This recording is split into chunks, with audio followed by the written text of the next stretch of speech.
Bueno, vamos a comenzar. En verdad, cuando estaba viendo los temas que se iban a dar el día de hoy, en verdad dije que me sorprendió bastante, porque de hecho mi tema o la meditación que vamos a tener en este momento viene también en relación a la idolatría.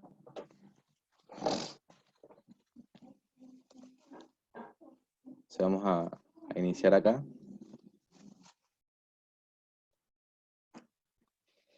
Y bueno, el nombre que se le colocó, o que le coloqué, es No te harás imágenes, ¿no? Y cuando vamos a este título, a No te harás imágenes, ¿qué se nos viene a la mente?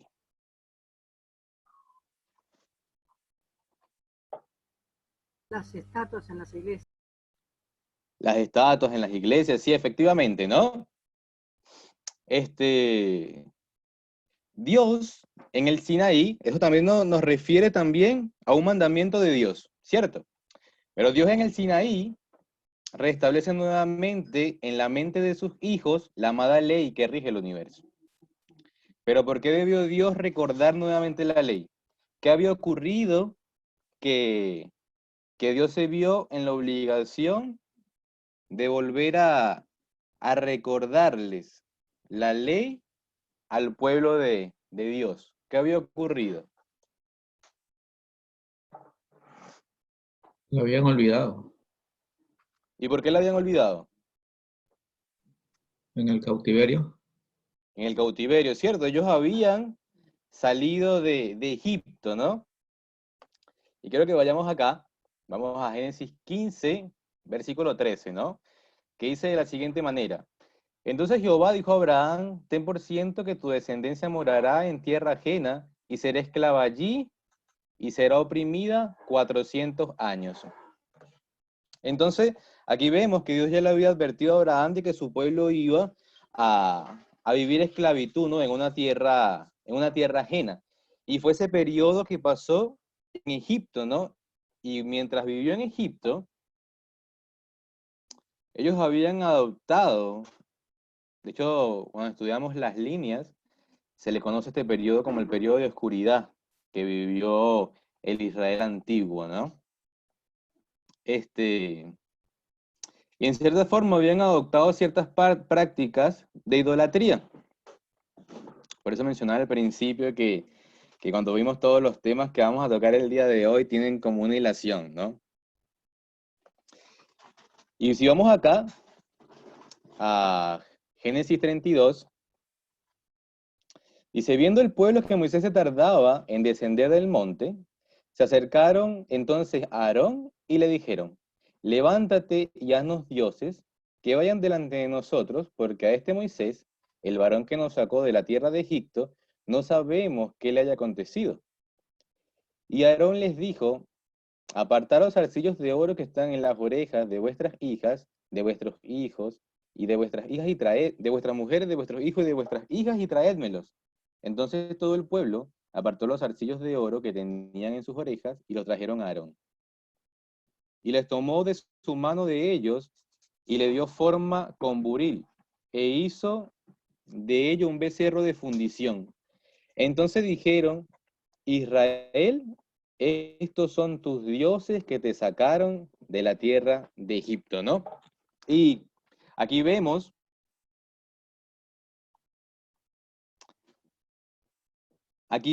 cómo el pueblo, al ver cómo Moisés tardaba, no sabían qué le había acontecido, qué había pasado con él. Le piden a Aarón que le haga una imagen, que le haga un Dios visible, ¿no? Y aquí entramos en una disyuntiva, porque, como mencionaba nuestra hermana Abigail, al adorar el becerro de oro, ellos en cierta forma estaban adorando a Dios. Pero ¿por qué esta práctica fue deshonrosa delante de los ojos de Dios? Me gustaría que alguien pudiera leer esta cita. Vamos a ver acá los nombres. Vamos a pedirle a a Carito. Carito, ¿podrías leer esta cita?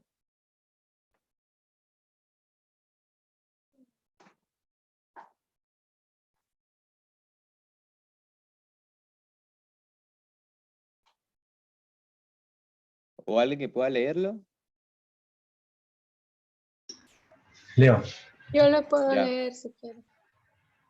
al, al adorar el becerro de oro, los israelitas profesaban estar adorando a Dios y y al inaugurar ese culto del ídolo, Aarón dijo, mañana será fiesta a Jehová. Se proponía adorar a Dios como los egipcios adoraban a Osiris, bajo el símbolo de la imagen. Pero Dios no podía aceptar ese culto. Aunque se le ofrecían en su nombre, era el Dios Sol, y no Jehová, quien era el verdadero objeto de su adoración. Ok, entonces aquí vemos que aunque ellos consideraban que estaban adorando a Dios a través de esa imagen, vemos que en realidad ¿a quién estaban adorando? Al dios egipcio. Al dios egipcio, ¿cierto? Entonces aquí podemos ver un hecho que es importante, que los israelitas necesitaron realizar una imagen.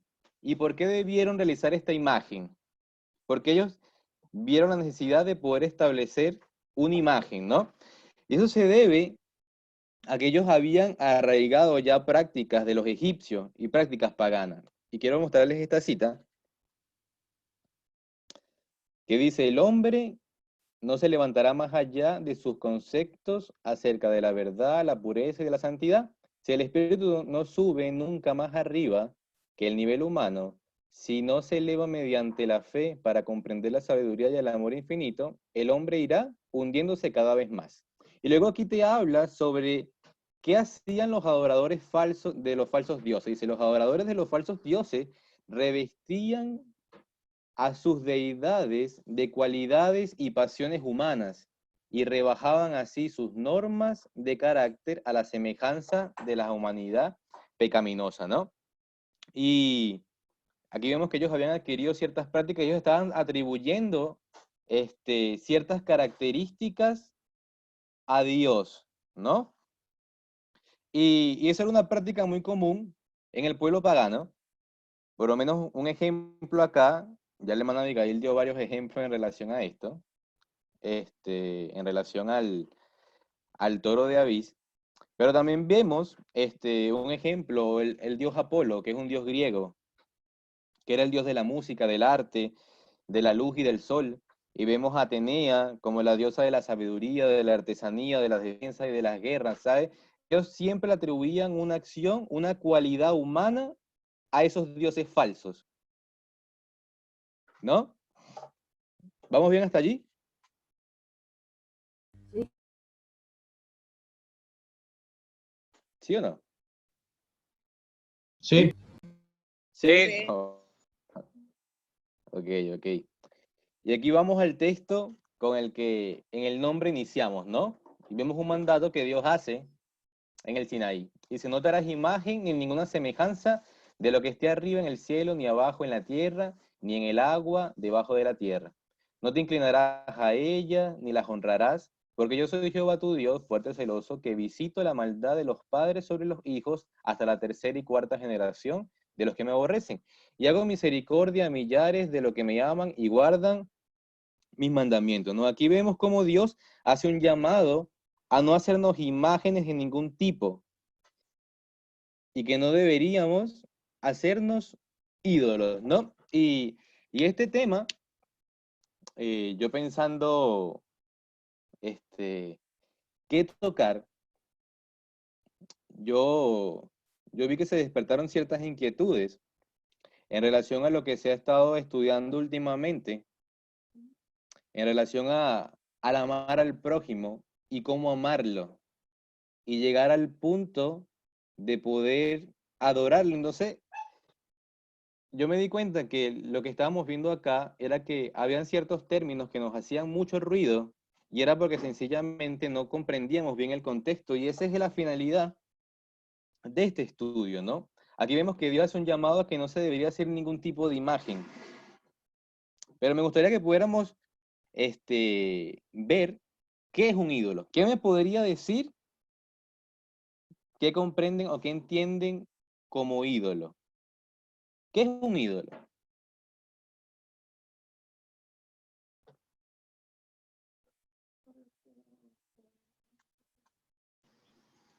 Un dios Algo minúsculo. que ocupa el lugar de Dios. Algo que ocupa el lugar de Dios. ¿Ok? Ok. Y en cierta forma está bien ese concepto.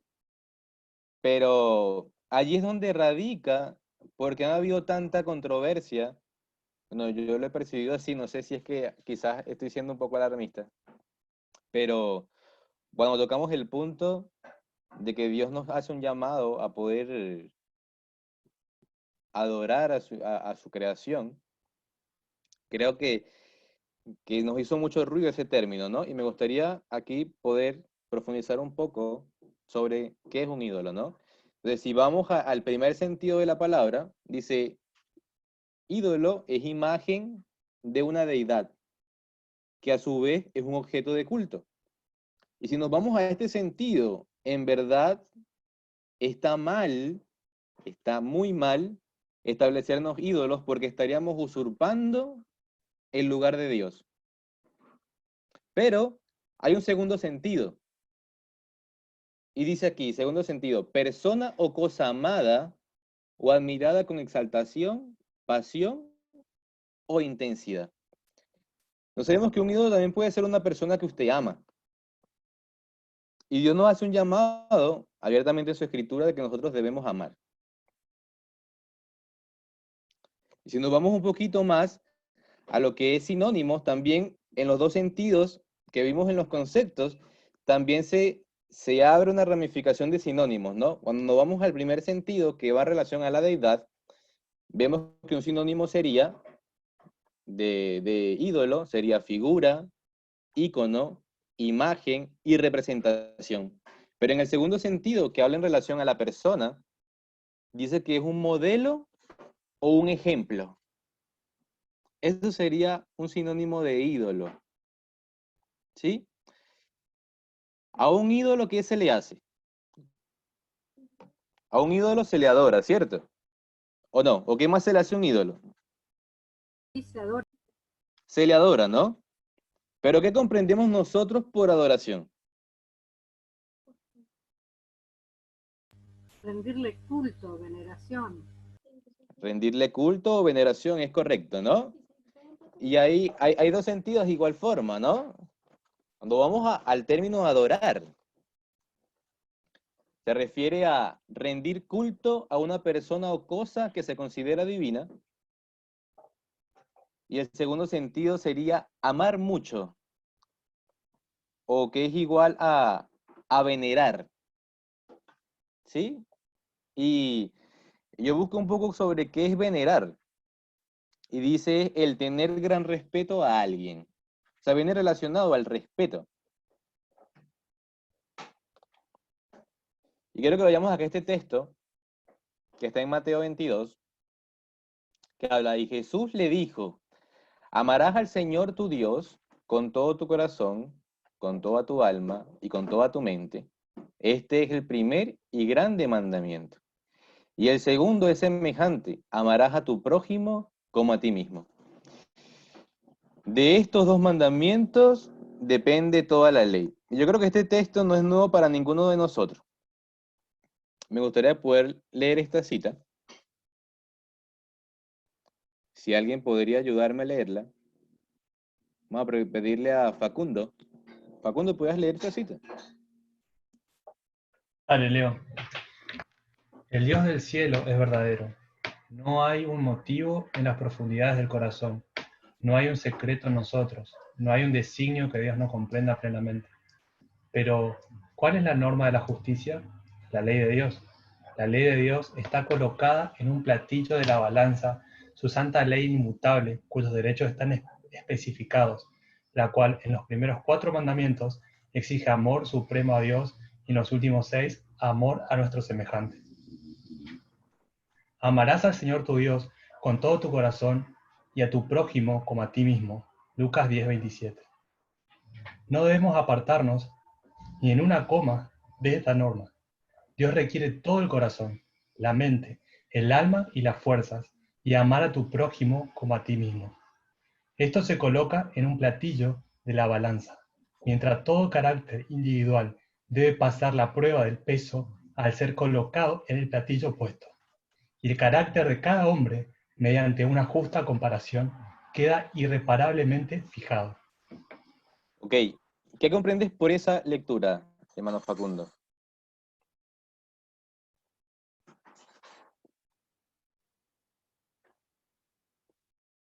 ¿Qué comprendemos? Déjame pensar un poco. Si alguien tiene un pensamiento, sería bueno que mientras el hermano Facundo revisa un poco la lectura, puede también decirla.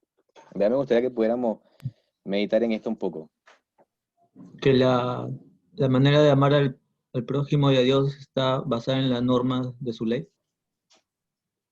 Ok, está correcto, sí, que en su ley están plasmados los dos, pero hay algo que en verdad a mí me llama mucho la atención y dice que están colocadas en un platillo de balanza. ¿Y qué es una balanza? Algo para medir peso. Algo para medir peso. Ahora, si una balanza es para medir peso y debe haber un cierto balance, si colocamos un amor más de un lado que del otro, ¿estaría balanceado? No, No. Entonces nosotros en nuestra vida cristiana, a veces, efectivamente, diciendo que amamos a Dios, a veces tratamos vilmente o desechamos a nuestro prójimo. Y ahí prácticamente estaríamos rompiendo la ley de Dios. Aquí dice, no debemos apartarnos ni de una coma de esta norma. Santiago igual nos dice que si nos hacemos transgresor de un punto de la ley, nos hacemos transgresor de toda la ley. Entonces, ¿cómo podríamos decir, un texto muy conocido, que amamos a Dios, pero aborrecemos a nuestro prójimo? El amor debe... Disculpa, Dígame. yo pienso que el balance está en Primera de Juan 4, versículos 19 y 20. Ya, léalo, hermano. Dice, nosotros le amamos a Él porque Él nos amó primero. Si alguno dice, yo amo a Dios y aborrece a su hermano, es mentiroso, pues el que no ama a su hermano, a quien ha visto, ¿cómo puede amar a Dios a quien no ha visto? Y nosotros tenemos este mandamiento de Él, el que ama a Dios, ame también a su hermano.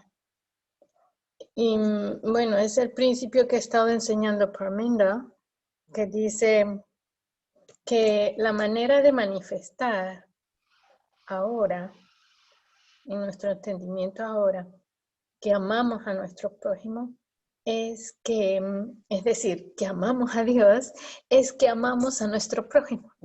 Es correcto. Correcto. Gracias. Hermano Facundo, ¿quiere acotar algo? No, estaba pensando más que nada en, para la Biblia, qué significa o qué implica adorar. Y se me viene a la cabeza Daniel 3, que es cuando, me parece que era Daniel 3, donde se hace la estatua y donde los amigos de Daniel se los manda a arrodillarse. Entonces, en realidad se le dice que adoren, pero detrás de esa adoración hay una norma, que esa norma era que cuando sonaba la trompeta, la cítara y todos esos instrumentos, todos debían arrodillarse y adorar la estatua. Entonces, eso me hace pensar que detrás de una adoración hay una norma, una ley que como que eso implica adorar, como adorar es obedecer, porque los que no Claro, pero obedecían, no se arrodillaban, entonces como que iban a ser muertos, digamos. ok, pero si vamos a esa idea que tú estás planteando, ¿qué significado tenía adorar a esa imagen? Adorando esa imagen, ¿a quién se estaba adorando? Al rey. Al rey. Entonces el rey no estaba pidiendo directamente que se adorara a él, sino adoren a la imagen que me representa a mí. Entonces era prácticamente lo que veníamos viendo en los estudios anteriores con la hermana Solange y el hermano César, de que la razón o la forma de nosotros poder amar a Dios o adorar a Dios es a través de su imagen, ¿no? Y en el transcurso del estudio, de este estudio, vamos a ir tocando esos aspectos, ¿no? Pero no me quiero adelantar tanto. Me gustaría que pudiéramos retomar Mateo 22, porque dice, Jesús le dijo, amarás al Señor tu Dios, con todo tu corazón, con toda tu alma y con toda tu mente. Este es el primer mandamiento. Y el segundo es semejante, amarás a tu prójimo como a ti mismo. Y yo estaba averiguando, y el amar que aparece acá, tanto para Dios como para el prójimo, es diferente.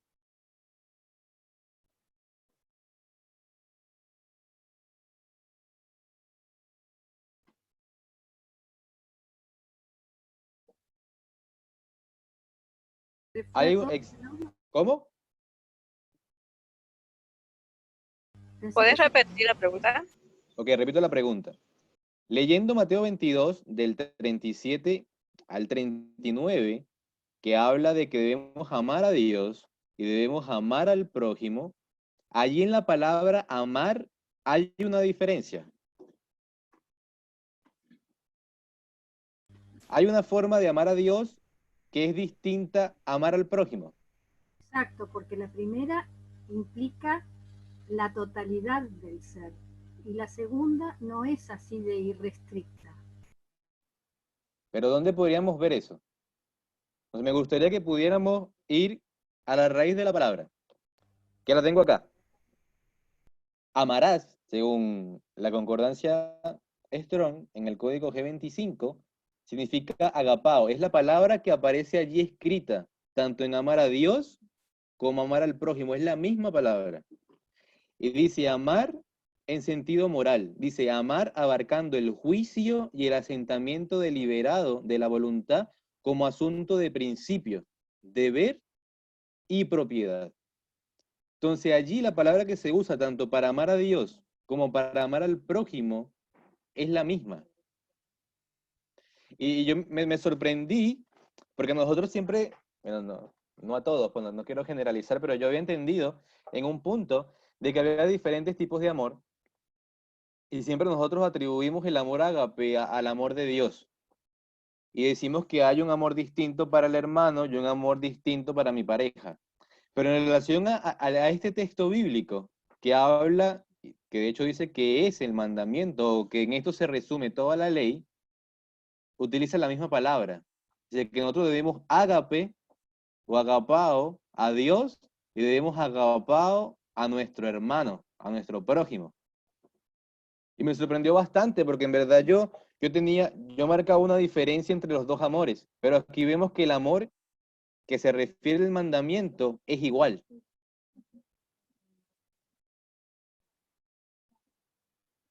Me gustaría un poquito ir avanzando para poder ir comprendiendo un poco esto. En Mateo 26, versículo 24, también menciona esa palabra, agapao, dice, ninguno puede servir a dos señores, porque aborrecerá al uno y amará al otro, o estimará al uno o menospreciará al otro. No podéis servir a Dios y a la riqueza, o no puedes tener dos señores. Pero porque entonces en el mandamiento nos dice que debemos amar, ágape, tanto a Dios como a nuestro prójimo. ¿Alguien podría responderme? Yo pienso que se refiere. Sí, diga, hermana. Disculpa, yo pienso que se refiere a que debemos ver al prójimo como creación, como imagen de Dios. Ok. Y en ese sentido es que podemos adorar imágenes entre comillas, porque esa imagen de Dios es ver a Dios a través de su creación, que podemos adorarle, amando a aquel que el Señor creó. Correcto, ¿no? Y de hecho, en los estudios que ya hemos tenido, que hemos visto, si hemos podido ver la raíz, ¿no? A través de nuestro hermano Parminder, podemos darnos cuenta de que el mandamiento que nos dice, el mandamiento nos dice, no te harás imagen. Se te está hablando de que tú, como individuo, no puedes hacerte una imagen de algo para rendirle adoración. Pero en relación al hombre, a la creación, fue Dios quien lo hizo, fue Dios quien hizo imagen, ¿no? Pero me gustaría avanzar un poco más aquí en Juan 21:15. Aquí encontramos una diferencia en la palabra amor. Y aquí podemos ver que sí había una diferencia de lo que comprendía o lo que entiende Dios por amor y lo que entiende el hombre por amor. Dice acá, cuando hubieron comido, Jesús le dijo a Simón Pedro, hijo de Jonás, ¿me amas? Utilizando aquí la palabra ágape, más que estos. Y le respondió Pedro, sí, Señor, tú sabes que te amo. Y aquí la palabra que utiliza como te amo no es la misma que Jesús le está preguntando. La palabra que él está ocupando acá la encontramos en la concordancia Strong, en el código G5384, que es fileo, que tiene una connotación de ser amigo, tener afecto o un apego personal. Y si vemos otro ejemplo que en verdad me llamó bastante la atención, en Juan 11 habla sobre la historia de Lázaro. Y en la historia de Lázaro, Marta y María mandan a llamar a Jesús porque su hermano está muy, muy grave, ¿no? Entonces en el versículo 3 dice, enviaron pues las hermanas para decirle a Jesús, Señor, he aquí al que amas, o al que fileo está enfermo. O sea, las hermanas dicen, aquel a que tú tienes un apego personal, está enfermo. Pero en ese mismo capítulo, en el versículo 5, dice, y ágape Jesús a Marta, a sus hermanas y a Lázaro. Entonces aquí podemos ver que en un mismo capítulo podemos ver de que se está manifestando de que existían dos tipos de amor. Había uno como un apego personal, un querer, y había uno que era como un principio que debía regirte. Y es lo que Jesús estaba hablando acá. Y es lo que Jesús le preguntó a Pedro en Juan 21. Y es ese mismo amor como principio, que es como un asentamiento deliberado, principio de deber o de propiedad que debemos tener tanto para Dios como para nuestro prójimo. Y cuando nosotros alcanzamos eso, y cuando comprendamos y asimilamos esto, de que en verdad debemos tener el amor como principio a nivel tanto para Dios como para nuestro prójimo, vamos a poder crear el equilibrio en el cual se están balanceando la ley de Dios, los mandamientos que hablan de adorar a Dios y los mandamientos que hablan de amar a nuestro prójimo. Y así vamos nosotros a poder crear ese equilibrio. Una pregunta. Dígame. No sé si entiendo bien la diferencia entre el amor ágape y el amor filio. ¿Ok? Mm, ¿Qué entiende usted? bueno, es que me preguntaba cuál era la diferencia y de acuerdo a lo que habías explicado, pensaba que podía ser entonces que el amor de Dios es un amor basado en un principio y el amor filio, Ujú. que de acuerdo a lo que aclarabas, sería como el amor que, como lo entendemos los humanos muchas veces, sería el amor basado en los sentimientos o en... Ok, correcto, a través de los sentimientos.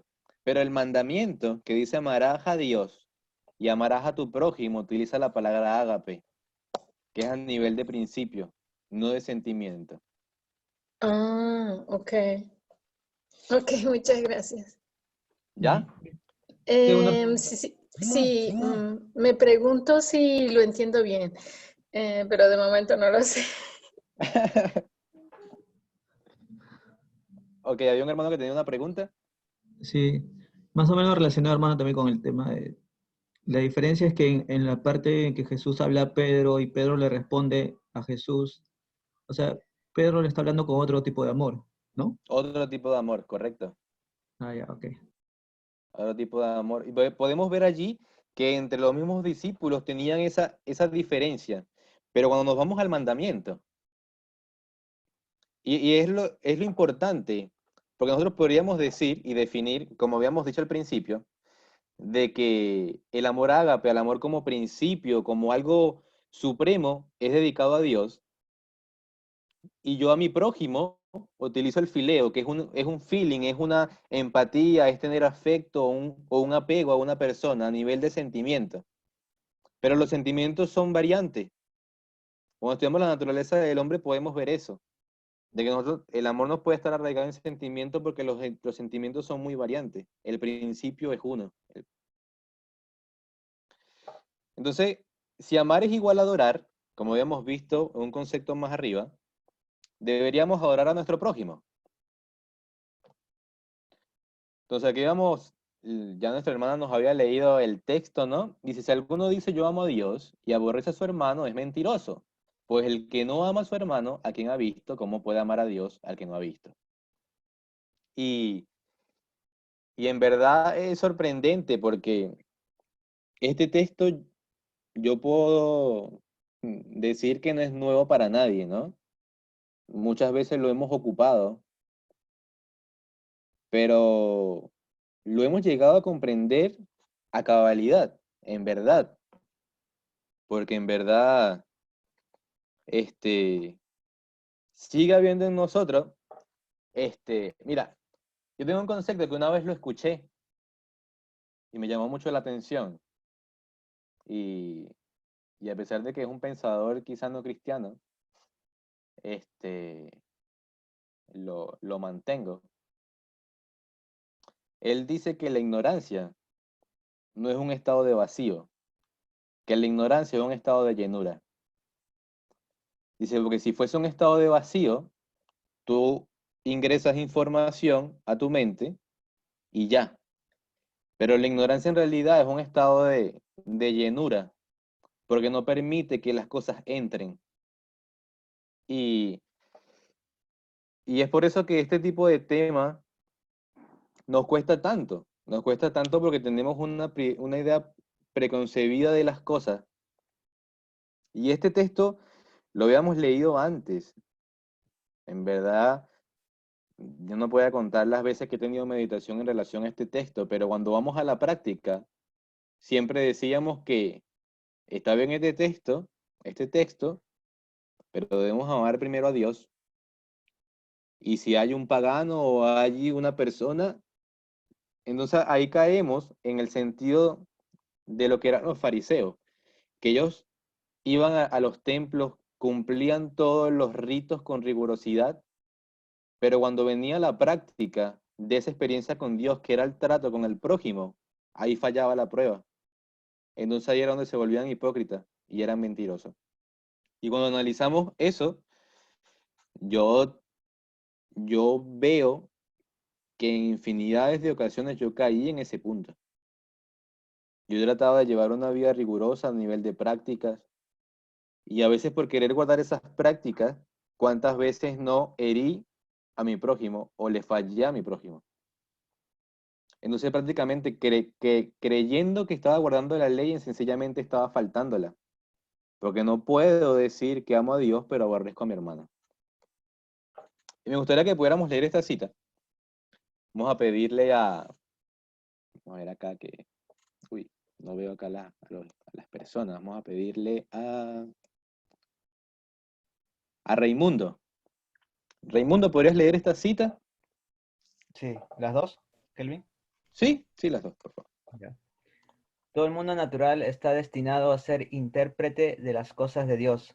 Para Adán y Eva en su hogar del Edén, la naturaleza estaba llena del conocimiento de Dios, rebosante de instrucción divina para sus oídos atentos.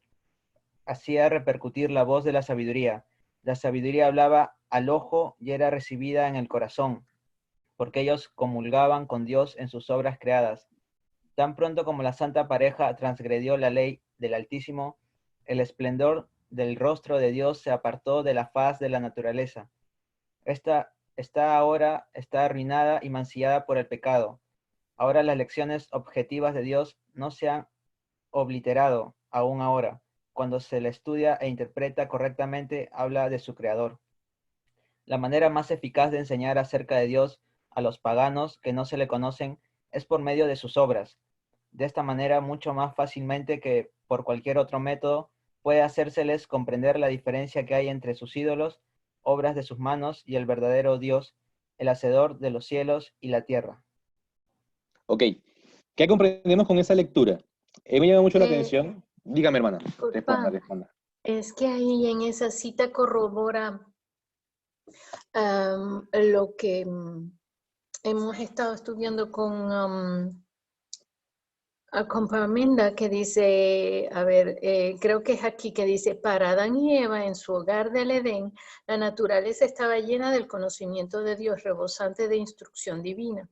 Para sus oídos atentos, hacía repercutir la voz de la sabiduría. Bueno, no sé si es ahí o es más adelante. Creo que es aquí, porque ellos comulgaban con Dios en sus obras creadas.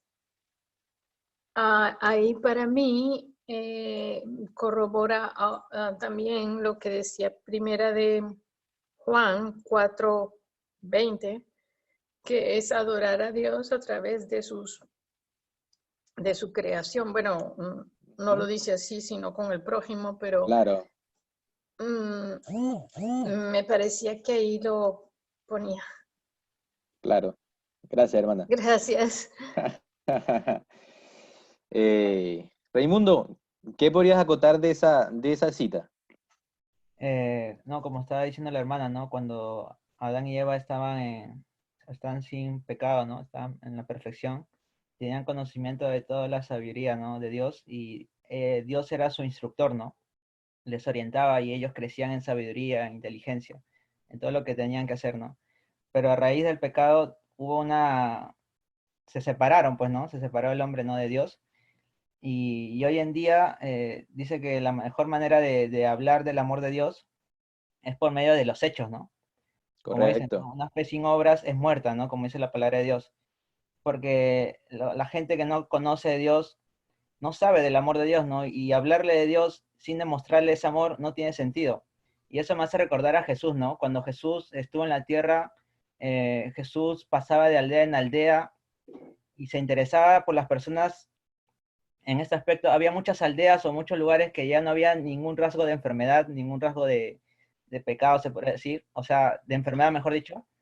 Y Dios demostraba así su amor, ¿no? Jesús demostraba así su amor mediante las obras, ¿no? Y es la Claro. manera más eficaz de hablar del amor de Dios.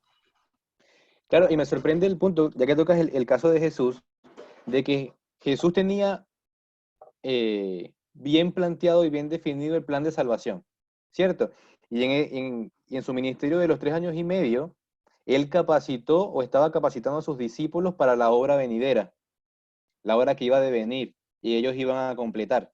Pero en ese trayecto, aunque él tenía una misión bien definida, él no dejó de amar a su creación. Él no dejó de hacer actos de amor en las personas. Y así fue que él enseñó el amor de Dios a través de los actos, a través de las acciones. Entonces, vemos ahí un paralelo o un contraste en relación a cómo los líderes religiosos de su tiempo, ellos iban y a través de ritos cumplían la ley, entre comillas, a cabalidad a nivel de ritos, pero cuando venía la práctica, que era el amor al prójimo, sencillamente no eran reprobados, ¿no? en esa prueba.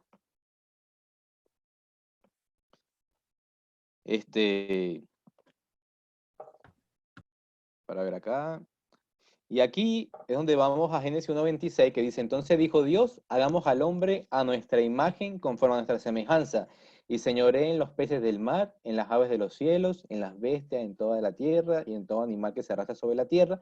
Y creó Dios al hombre a su imagen, a imagen de Dios los creó, varón y hembra los creó. Entonces aquí vemos que Dios creó al hombre a su imagen y semejanza. Y por allá había una pregunta que en verdad me gustaría que la pudiéramos resolver acá, y es, ¿sigue siendo el hombre la imagen de Dios?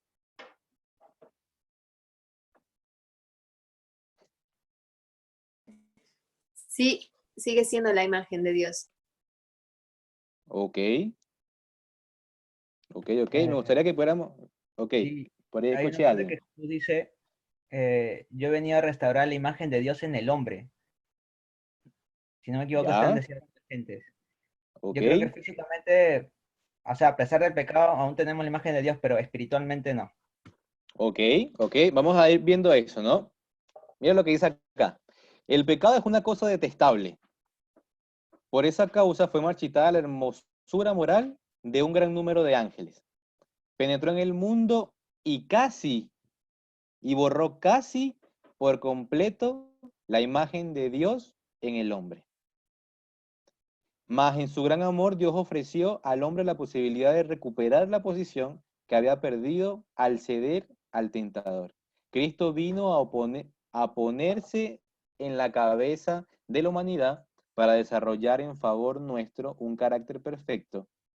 Los que le reciben nacen de nuevo. Entonces aquí podemos ver que la imagen de Dios casi se borra por completo. Y como decía Raimundo, yo también opino lo mismo, que a nivel físico, aunque ha venido deteriorándose, seguimos siendo imagen de Dios, pero allá lo que vino Cristo a restaurar, y es la imagen, es la naturaleza, es poder recuperar el predominio de las facultades superiores sobre las inferiores.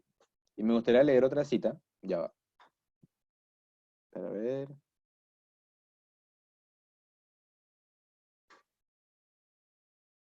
Uy, no la coloqué, pero se la voy a leer. Está en Cada Día con Dios, página 306, párrafo 5. Dice, decidido a borrar la imagen de Dios en el hombre, Satanás trabaja con intenso esfuerzo para ocultar al Señor. Entonces aquí nos habla de que Satanás está todavía trabajando con grandes esfuerzos para poder ocultar la imagen de Dios. Dice, no obra abiertamente, sino en secreto, mezclando lo humano con lo divino, lo espurio con lo genuino, para tratar de introducir confusión y calamidades. Entonces vemos que sí hay una obra que está haciendo el enemigo para acabar con la imagen de Dios, pero a pesar de que el enemigo está ahí trabajando y obrando, aún no se ha borrado por completo la imagen de Dios. Y había otra pregunta por allí, y en relación a este texto. Me gustaría que alguien lo pudiera leer.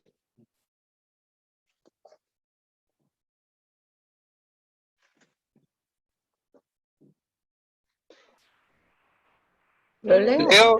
Sí. Beatriz, ¿lo podrías leer? Disculpa. Ok. Vivió Adán 130 años y engendró a un hijo a su semejanza, conforme a su imagen, y llamó su nombre Set. Ok, y la pregunta que había en relación a este texto es que aquí en Génesis 5:3 nos habla de que después de Adán, Set y la otra descendencia de Adán vinieron a ser imagen y semejanza de Adán, o es lo que da a entender el texto. Entonces, con ese pensamiento decíamos que ya el hombre no es imagen de Dios, sino que el hombre es imagen de Adán. Pero quiero leerles esta cita, que está en Patriarcas y Profetas. Dice, Set aventejaba en estatura a Caín y Abel, y se parecía a su padre Adán más que sus otros hermanos. Tenía un carácter digno y seguía las huellas de Abel. Sin embargo, no había heredado más bondad natural que Caín. Acerca de la creación de Adán, se dice que a la semejanza de Dios lo hizo, pero el hombre después de la caída engendró un hijo a su semejanza conforme a su imagen. En tanto que Adán había sido creado sin pecado, a la semejanza de Dios, Set así como Caín, heredó la naturaleza caída de sus padres. Y aquí vemos lo que mencionaba nuestro hermano Raimundo, creo. No sé que no estoy viendo aquí los nombres, los veo muy poco. De que lo que se perdió en el hombre fue la naturaleza, ese predominio existente entre las facultades superiores y las inferiores, que ya había el pecado internamente en el hombre, pero aunque existe eso, hubo ese cambio, el ser humano sigue siendo creación de Dios y sigue siendo imagen de Dios. Y aquí vamos a leer otra cita que dice, Dios nos ha ordenado ser santos porque yo soy santo. Y un apóstol inspirado le declara que sin la santidad nadie verá al Señor. La santidad consiste en concordar con Dios. Por el pecado, la imagen de Dios en el hombre ha sido estropeada y casi borrada. Es obra del Evangelio restaurar lo que se había perdido. Y hemos de cooperar con los agentes divinos en esta obra. Y podemos volver a estar en armonía con Dios. ¿Cómo podemos volver a estar en armonía con Dios? ¿Cómo recibiremos su semejanza a menos que tengamos un conocimiento de Él? Este conocimiento es lo que Cristo vino a revelarnos, ¿no? Hay un estudio maravilloso que es el estudio de la naturaleza del hombre y ahí podemos ver que el plan de la salvación, cuando se refiere que el Señor vino a restaurar lo que se había perdido, no era nada más rescatarnos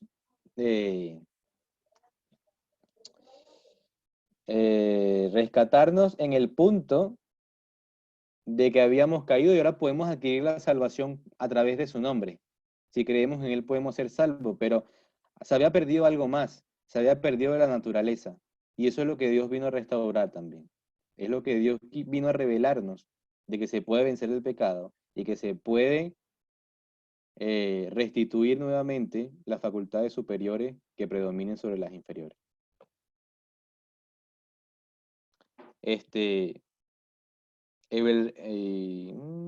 Para ver acá, dice, el verdadero propósito de la educación es restaurar la imagen de Dios en el alma. Y me llama la atención aquí, porque se había comentado de que aunque físicamente seguimos siendo imagen de Dios, ¿dónde es que se había perdido la igualdad a Dios? En lo interno, en el alma. Y dice, el verdadero propósito de la educación es restaurar la imagen de Dios en el alma, en lo espiritual. En el principio Dios creó al hombre a su propia semejanza, lo dotó de cualidades nobles, su mente era equilibrada y todas sus facultades de un ser eran armoniosas. Pero la caída y sus resultados pervirtieron estos dones. El pecado echó a perder y casi hizo desaparecer la imagen de Dios en el hombre. Restaurar esta fue el objetivo con que se concibió el plan de la salvación y se le concibió un tiempo de gracia al hombre. Hacerle volver a la perfección original en la cual fue creado es el gran objetivo de la vida, el objeto en que estriba todo lo demás. Esa obra de los padres y maestros es la educación de la juventud, cooperar con el propósito divino y al hacerlo son coadjuntores de Dios, ¿no? Entonces aquí nos plasma ese sentido, ¿no? De que el plan de la salvación también viene relacionado en restaurar la imagen de Dios en el alma, en lo interno, a nivel de carácter. Pero aún somos imagen de Dios. Y como imagen de Dios, así como vimos el ejemplo que mencionaba nuestro hermano en Daniel 3, que Nabucodonosor mandó a construir una imagen para que se adorara esa imagen, y a través de adorar esa imagen, era adorado a él. Y como vemos en Apocalipsis 13, de que se instauró una imagen de la bestia, y al adorar esa imagen estamos adorando de manera literal, de manera simbólica, a la bestia, adorando a la imagen de Dios, adoramos también a Dios. Entonces, habíamos dicho que había varios significados de la palabra adorar. Y yo creo que donde viene el ruido a nuestros oídos Y es porque tenemos el concepto de que adorar es rendir culto. Imaginamos que yo adorar a alguien es postrarme delante de él y rendirle un culto. Y no es así. Adorar también es amar. Y cuando amemos a nuestro prójimo y amemos a Dios, encontremos ese equilibrio, podemos estar más cerca de lo que Dios vino a restaurar en esta tierra. ¿Hay alguna pregunta, alguna acotación que quieran hacer? Ya está. Me llama la atención que hay un Dígame. Hay un cantico. Hay un cantico que dice adorar, ¿cómo es? Adorarle es amarle y amarle es conocer. ¿Lo conocen? No, hermana, disculpen, no lo conozco, pero suena bonito. Bueno, me llama la atención por eso, porque, bueno, se trata de eso. Tengo una Así es. duda, Kelvin. Dígame. Con respecto a lo que habló Facundo y tú también, ¿qué hubiera pasado si entonces se hubieran postrado hasta ante Nabucodonosor? ¿Hubiera estado bien entonces? ¿No? No, porque Nabucodonosor no es Dios. ¿Cómo? Ya va. O sea, si en vez de adorar a esa imagen de Nabucodonosor, esa estatua, se hubieran postrado ante el rey, ¿hubiera sido bien entonces? Porque no Pero se es hizo que imagen. pero es que ahí estarían, pero es que eso es lo que estábamos hablando. Ahí estaríamos rindiéndole culto. Ya. Y el término adorar al prójimo es poder amarlo, sin que haya una distinción en que a Dios se le ama de una forma y a Dios se le ama de otra. Ya. Por eso yo Mira, decía que es un ¿cómo? término que da lugar a confusión y que si decimos amar es mucho más claro. Porque realmente, digo, como veíamos, rendir culto, adorar, idolatrar, tú decís es el mismo verbo, pero sin embargo genera esas confusiones y estas puede dar lugar a errores. Claro, pero el propósito del tema era poder clarificar un poco eso, ¿no? Porque sé que hubo mucho ruido, hubo mucha controversia con ese término, pero nosotros somos llamados también a poder investigar lo que se estudia, ¿no? Y yo les cuento una anécdota y es que me ha tocado aprender mucho con todos los cambios que ha venido llevando el movimiento, porque yo soy una persona que a nivel de gramática me considero pésimo, a nivel de conceptos pésimo, ¿no? Y me ha tocado aprender toda esta metodología que te ayuda a poder comprender a plenitud lo que en verdad está escrito en la Biblia, ¿no? Yo creo que, como mencionaba, que no deberíamos cerrarnos a un término porque sencillamente no lo conocemos bien. Creo que deberíamos profundizar más y es la responsabilidad nuestra, ¿no? Si nos hacemos llamar o nos hacemos partícipe de los sacerdotes, creo que deberíamos prepararnos, conocer términos para poder explicarlos bien, ¿no? El propósito del estudio era ese, el propósito del estudio era poder clarificar eso un poco, porque sé que causó controversia, pero es meramente porque hay un desconocimiento de lo que es la palabra, porque adorar es igual a amar. Era solo eso, ¿no? Solo que adorar tiene diferentes términos. Está rendir culto, que efectivamente eso lo hacemos a Dios, pero también está el amar. Por aquí yo lo dejaba más claro, que era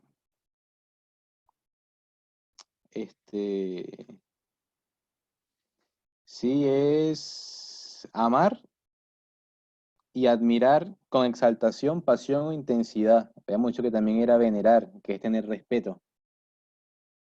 Y estudiábamos ayer el caso del feminismo y todas estas cosas, la esclavitud. Y el respeto también va relacionado a ese tema. Respetamos al prójimo. Respetar, amar, adorar, es algo que está englobado todo.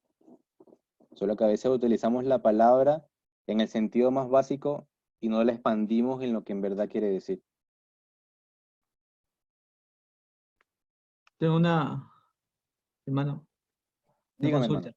Sí, y creo que cuando hay la confusión que yo he visto, bueno, o no sé, como dice, muchas dudas, o ampliar más el tema, es cuando decimos que Dios tiene el primer lugar, porque así nos enseñaron, ¿no? Claro, Entonces, cuando nosotros vemos al hombre como Dios, tenemos limitaciones para ponerlo en primer lugar. También, claro. ¿cómo le explicaría a usted, hermanos? Claro, porque sencillamente no entendíamos bien el concepto de que el hombre es la imagen de Dios y lo que en verdad me amplió a mí la mente es cuando comparamos y contrastamos con la imagen de la bestia. ¿Sabe? Satanás es es un ser que él no te pide que tú le rindas culto a él directamente o que tú lo adores a él directamente. De hecho, yo considero que dentro de de las religiones que hay en el mundo, son un grupo muy pequeño el que de manera literal dice, mira, yo adoro al diablo o a Satanás. Pero con que tú adores cualquier cosa, eh, como vimos en los griegos que utilizaban esas figuras como ídolos, estarían adorando de manera indirecta a Satanás. Ahora, cuando venga la gran prueba y se tenga que adorar a la bestia, ahí vamos a estar adorando cuando estemos adorando la imagen de la bestia y vamos a estar adorando a Satanás. Entonces, si hacemos ahí el contraste, cuando nosotros adoramos o amamos al, a la imagen de Dios, que la imagen de Dios es el hombre, estamos amando, adorando a Dios. Y va muy en relación y se conecta mucho con el mandamiento, con la ley de Dios, que es amar a tu prójimo y amar a Dios. Y ese concepto de amar es el mismo. Solo que nosotros había una diferencia y pensábamos que el amor a Dios era diferente al amor al prójimo. No sé si se respondió la pregunta.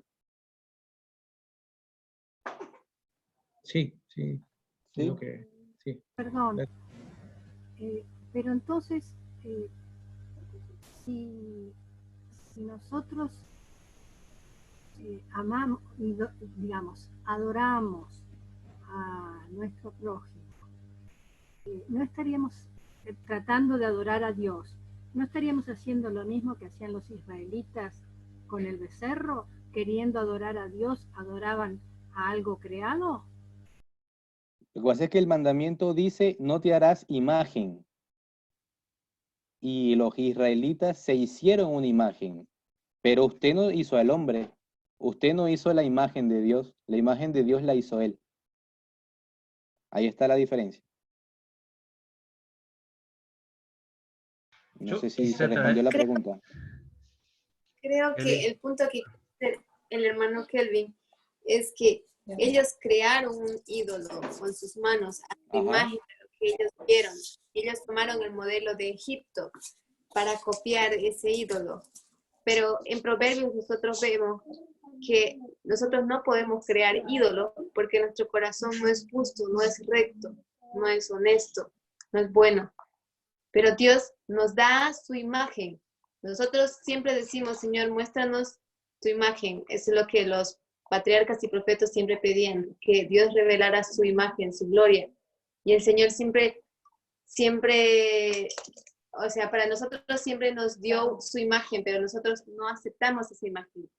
Nos negamos a lo que el Señor nos está dando. Y esa es la dificultad. ¿Por qué? Porque nosotros tenemos dificultad de ver a otra persona igual a nosotros, como verlo a Él como si fuese Dios. Y ese es un problema personal, pienso, no así doctrinal. Gracias, hermano Entiendo. Solán. Yo justo quería agregar otro condimento por ahí a esto de amar. y adorar, pensando más que nada en lo que decía hoy el hermano, de si se hubieran arrodillado ante el rey, entonces lo hubieran adorado. Yo creo que a Dios, digamos, todos lo consideramos como superior a nosotros. Dios no es igual a nosotros, sino que Él es superior. En cambio, nosotros nunca podríamos considerar por el tema todo esto de la igualdad, de considerar a otra persona superior a nosotros, si no lo vamos a considerar de iguales. Entonces yo creo que eso de como sería un límite de la adoración, es cuando yo considero a otra persona superior o inferior a mí. Porque en ese punto, si yo considero a alguien inferior a mí, está mal, y si yo considero a alguien superior a mí, también está mal. Yo lo consideraría de igual a igual. En cambio, a Dios sí lo considero superior a mí. Por ahí creo que eso sería, no sé, pienso que sería otro condimento para tener en cuenta con el tema de la adoración. No sé si estoy Ok. errado o acertado. Ya, sí, el concepto está bueno, en verdad me gusta. Pero yo hago una pregunta. ¿Qué acciones harías tú por una persona superior que no harías por una igual? Si considero a alguien superior a mí, mi autoestima primero baja y yo me sometería a un abuso inclusive de la otra persona, porque la considero superior a mí. Me hace pensar, por ejemplo, en el caso de las mujeres que consideraban superiores a los hombres y permitían ese derecho que se le daba a los hombres por considerarlo superior como raza al de la mujer. ¿Ok? Ok, pero ahí también vemos el concepto de lo que es servir, y nosotros somos llamados a servir. Y el servir nos pondría podríamos decirlo así, que nos pondría de una manera inferior. ¿O no? ¿O igual? ¿Qué opinas referente a eso? Yo creo que se puede servir y ser iguales. Creo que Cristo nos enseñó eso. Él sirvió, pero en ningún momento se consideró inferior a nadie, sino de igual a igual, digamos. Ya. No Yo, entiendo por qué necesitas sentirte inferior para poder servir. ya, toqué el punto porque tocaste el tema de las mujeres, ¿no? Y la mujer antes, o los siervos, los esclavos, ellos tenían que servir porque eran personas inferiores a ti. Entonces ahí es donde dice el enlace. Claro, claro. Ahí es donde dice el enlace. Pero es eso, ¿no? En relación a lo que dice Facundo, me gustó mucho. Y todo va en relación a poder ser igual, ¿no? Y poder amarnos, amar a Dios y poder amar al prójimo, ¿no? Si hay alguna pregunta, alguna duda, o si no, para Gracias por despedirnos, la Señor. aclaratoria porque creo que está muy buena. Perdón, yo me quedé todavía con algo de duda. Disculpen si quieren, si no, no. No, tranquila, hermana, cuéntenos. Porque, por ejemplo, no corremos el riesgo como pasó ya en la historia, por ejemplo, de adorar a lo creado, porque justamente en la Biblia nos habla, ya se cayó en el panteísmo al considerar de que adorando a la naturaleza estábamos adorando al Creador. Y pienso que puede suceder lo mismo, o sea, tratando de querer agradar a Dios, siguiendo sus mandamientos de amar, digamos, pasarnos de rosca, como se dice vulgarmente, o sea, sacar a Dios del primer lugar y poner al hombre en su mismo lugar. Pero es que en ningún... ¿Qué iba a decir, hermano Solange? Tal vez necesitamos entender ese concepto de cielo y tierra primero. Nosotros estamos en la tierra y necesitamos amar a Dios en la tierra. Y lo que tenemos en la tierra de Dios es su imagen, es el ser humano. Si aprendemos a amar al ser humano, entonces vamos a estar capacitados para amar a Dios en el cielo. Correcto, ¿no? Y ahí vemos lo que es lo espiritual y lo natural, ¿no? que es lo que te habla Primera de Juan 4:20. ¿Cómo amas lo espiritual si no amas lo natural? Va en relación a eso, ¿no? Y en verdad, aunque yo digo comprender el tema, yo creo que es cuestión de comprender el concepto de la palabra adorar, porque en ningún momento se está diciendo que debamos rendirle culto a la creación. No es que ahora nos vamos a postrar delante del hombre. No es eso, es amarlo grandemente así como amamos a Dios. Y amamos a Dios y adoramos a Dios amando al hombre, amando a su imagen, que que no nos importe hacer cualquier cosa por ellos. De hecho, Primera de Juan 3:16 nos habla referente a eso. Me gustaría leerlos allí. Dice, en esto hemos conocido el amor en que Él puso su vida por nosotros. También nosotros debemos poner nuestras vidas por la de nuestros hermanos. Y el amor nuestro debería ser tal de poder decir que daríamos la vida por un hermano, por un prójimo. Así como Cristo vino y lo hizo por ti y lo hizo por mí. Y hacer esos gestos de amor con Dios no lo podemos hacer porque Dios está en el cielo. Lo podemos manifestar es acá en la tierra, con la imagen de Dios, que es el hombre. No sé si quedó claro eso allí. Sí, tengo que, tengo que madurarlo. Digo, Sí. lo entiendo racionalmente, pero lo que creo es que usar indistintamente hacer ídolo que amar, me parece que eso es lo que genera confusión. En cuanto al amor, lo tengo claro. Lo que tengo que madurar es eso de usar indistintamente un término u otro. Ya, perfecto, hermano. Listo. Si no hay otra pregunta, sería bueno que oráramos y ya de despedir este estudio. Me gustaría, si no hay preguntas, vamos a pedirle a nuestra hermana Graciela que nos despida en oración. ¿Puedo agregar una cosa? Ya, hermana Raquel, diga y después la hermana Graciela ahora. Ok, creo que era Graciela que comentaba ahorita. Y yo pensaba que no le pasa solo a ella, ¿no? Yo creo que todos estamos un poco más o un poco menos Asimilando, en lo sí. mismo. Es asimilar todo esto, es también esperar que el Señor haga la obra que tiene que hacer todavía en nosotros para, eh, para terminar o culminar la obra que Él empezó ya en nosotros. Y si nos ha llevado hasta aquí, no nos va a dejar en medio del camino. Él nos seguirá conduciendo y supongo que debemos confiar, ¿no? Y pienso que a mí me ayuda mucho orar de que Él continúe esa obra. Amén, hermana. Gracias. Gracias, Raquel. Amén. Amén. Oremos entonces. Oremos.